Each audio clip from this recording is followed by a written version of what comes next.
अमरावती शहरात शुक्रवारी संध्याकाळी 8च्या सुमारास गडगडेश्वर अंतर्गत येणाऱ्या गांधी आश्रम वस्तीमध्ये एका घरातील सिलेंडरचा स्फोट झाला आणि पाहता पाहता आगीनं 3 घरांना आपल्या कवेत घेतलं। या तिन्ही घरं जळून खाक झाली। या आगीत कोणतीही जीवितहानी झाली नसली तरी लाखोंचं नुकसान झालंय। मिळालेल्या माहितीनुसार प्रभाग क्रमांक 17 गडगडेश्वर अंतर्गत येणाऱ्या गांधी आश्रम या वस्तीतील रोशनी सागर चांदेकर यांच्या घरात सिलेंडरचा स्फोट झाला।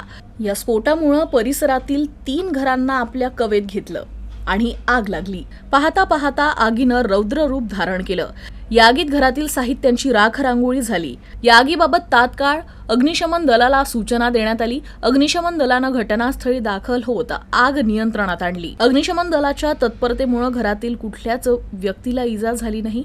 तर दुसरीकडे या घटनेची माहिती मिळताच शहरातील अनेक राजकीय नेत्यांनी घटनास्थळी भेट देऊन त्यांना वैयक्तिक मदत करणार असल्याचं आश्वासन सुद्धा दिलं।